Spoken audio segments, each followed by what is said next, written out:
Alors, parlons solitude. Que doit faire le chaser pour arrêter de souffrir de la solitude que doit arrêter de faire le chaser pardon, sémantique. La solitude, souvent, elle est problématique parce qu'on associe, en fait, à la compagnonnage, on va dire ça comme ça, le fait déjà d'être valorisé, parce qu'on vit dans une culture qui valorise le fait d'être en couple comme étant une réussite sociale et intime. Déjà, il y a un contexte qui pose ça là, tu vois. Est-ce que dans tes énergies, slash vie intérieure, slash tes croyances actuelles, t'es d'accord avec ce principe-là? Il y a un autre élément qui dit que quand on est ensemble, on peut accomplir des choses qu'on peut pas faire tout seul. Dis-moi quoi? À part l'amour, et encore, on va avoir des petites... Donc il y a un petit flou juridique sur la question du sexe.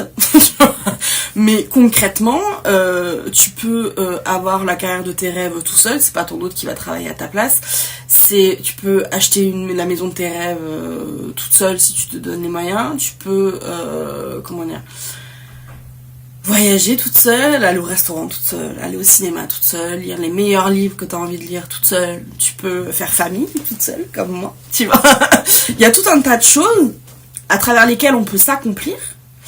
On peut choisir de le faire, pas forcément subir la solitude, mais choisir la solitude de le faire pour faire ces choses-là,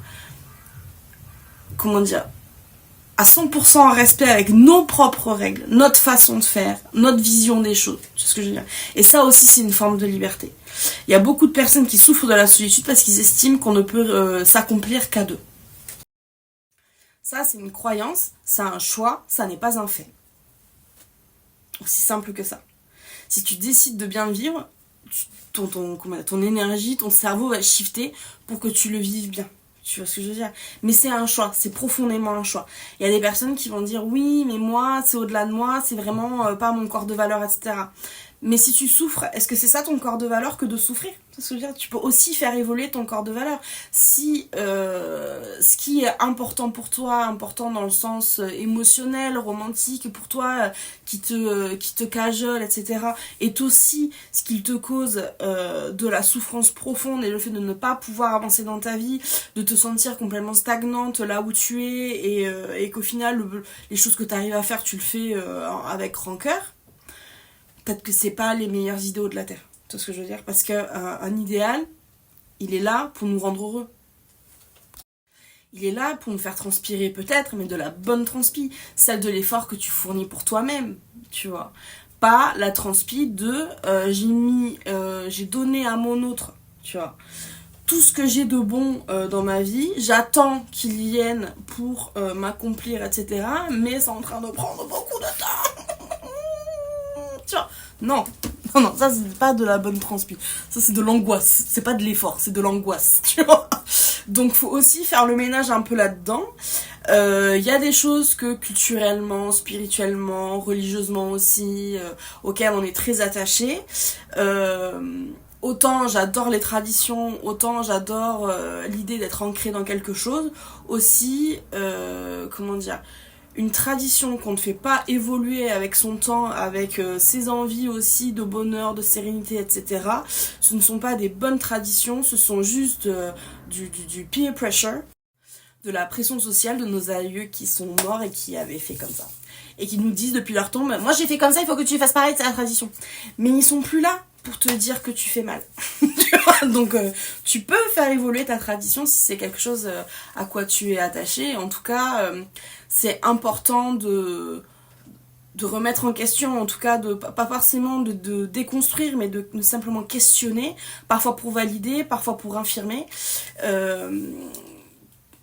Vraiment, quels sont les idées, qu'est-ce qui nous amène vers le bonheur, qu'est-ce qui est la définition d'une réussite sociale, intime, personnelle, amoureuse, enfin tu vois, il y a toutes ces questions-là qu'il faut déconstruire. Si tu te sens un peu comme ça, enfermé dans un carcan de oui, mais pour être heureux, il faut faire ça, mais que cet idéal-là te cause aussi beaucoup d'anxiété, d'angoisse, le fait de te sentir comme une merde parce que t'arrives pas à faire un couple, ce genre de choses, alors à mon sens, ça serait intéressant.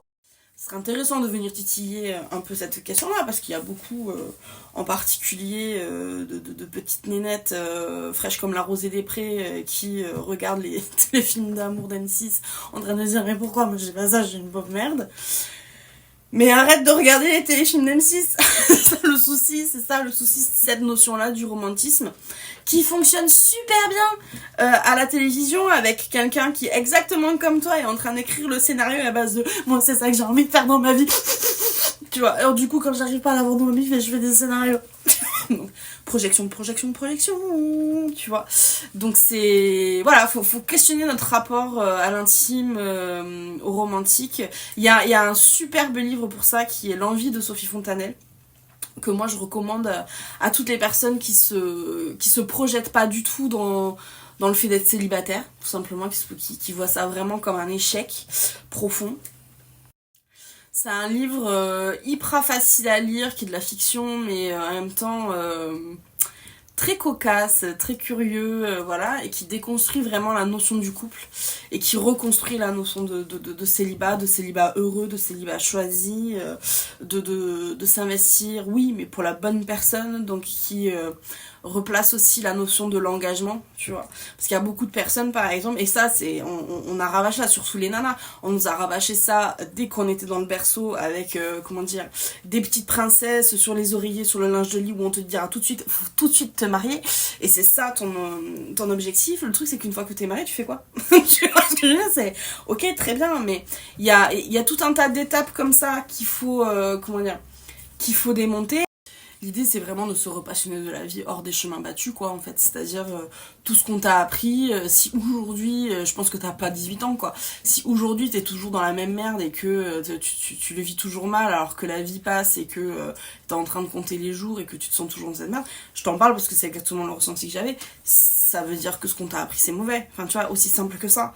Donc, c'est pas de ta faute, c'est normal, t'as appris la leçon, t'es une sage-fille, t'as envie de faire le bien, voilà. Y a pas de souci, tu refais ce qu'on t'a appris. Sauf que si on t'a appris des conneries, t'as le droit de dire merde, tu vois. Donc faut redéfinir vraiment comment, de façon purement individuelle, purement intime, on a envie de vivre, qu'est-ce qui nous cause du bonheur, etc. Et une relation avec quelqu'un, que ce soit un autre ou vraiment dans l'absolu, si t'as vraiment personne en tête, notre bonheur ne devrait pas passer par quelqu'un très hypothétique qui n'est pas là. Ça n'empêche pas de rêver, d'avoir un peu d'espoir, de se sentir un peu romantique de temps en temps. Mais y a une différence entre se laisser aller à un peu d'espoir et à un peu de romantisme de temps en temps parce que ça nous met des petits papillons, et complètement conditionner sa vie à ça, tu vois.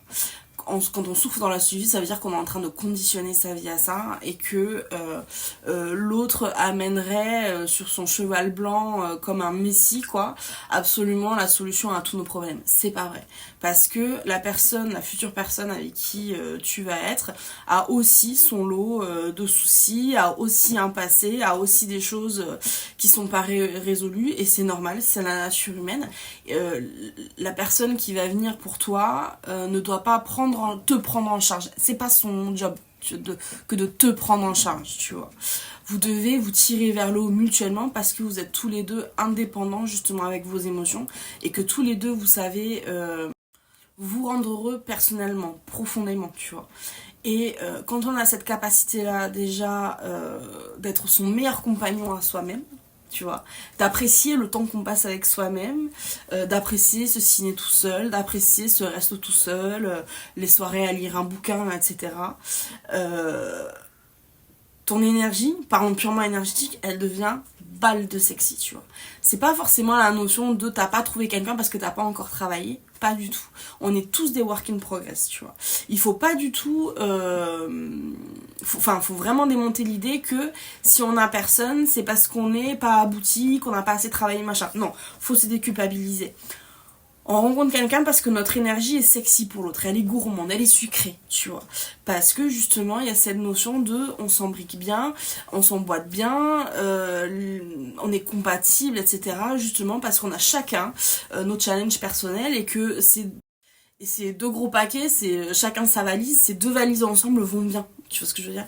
Donc c'est ça qui rend l'énergie sucrée à l'autre et qui fait qu'on arrive. Si ton énergie c'est je cherche quelqu'un pour me prendre en charge, comme si on faisait un espèce de, comment dire, d'appel à l'accueil de Carrefour à base de, comment dire, la petite Julie est perdue à l'accueil et elle attend son mari. Tu vois, genre, pas très sucré.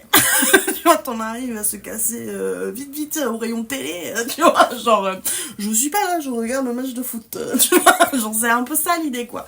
Donc faut juste remettre les choses à sa place, c'est pas une notion de pas assez travailler ou trop bien travailler, c'est une notion de j'accepte ce qui est ma part, je ne demande pas à l'autre de la prendre en charge, ce qui est ta part du moment que toi tu l'as pris en charge, on s'en fout de savoir si elle a abouti ou pas. La notion qui est importante, c'est je l'ai prise en charge. Point. Ça suffit. Une fois qu'on est arrivé à ce cheminement personnel, en vrai, la conséquence à ça, c'est qu'intuitivement, en fait, tu te repassionnes pour ta propre personne, tu vois. Et c'est pas du tout une notion, comment dire, d'égoïsme ou d'être vénal, c'est la notion de, en fait, la seule personne qui m'accompagne jusqu'à la fin, c'est moi-même, en fait. Donc tu te regardes dans le miroir, non pas avec envie, mais avec tendresse, avec empathie, tu vois, à base de, en fait, je suis fière, en fait, je suis bien de ce que je suis contente de ce que j'ai fait, j'ai envie de me sentir bien dans mes pompes, bien dans mon corps, bien dans ma tête, j'ai envie de ceci, cela, et donc je vais faire ça, tu vois. Et il y a pas, c'est très humble au final comme sentiment. Il y a ce côté de je veux juste être bien, je veux pas plus. Mais c'est déjà pas mal être bien. C'est déjà bien, tu vois. Et quand t'es dans ce mindset là, je te promets qu'énergétiquement le glow up il est comme ça. Et parce que ta relation à toi-même est ouf. Donc voilà, en résumé, je sais plus si j'ai tout dit, mais du coup en résumé, se sentir bien dans ses pompes, se donner de la tendresse, on vient de terminer par ça, arrêter de croire que l'autre va combler toutes nos failles, va nous apporter tout sur un plateau d'argent comme ça, à base de mon seul souci c'est que je suis célibataire, si je suis en couple, toute ma merde s'arrête, ça n'est pas vrai.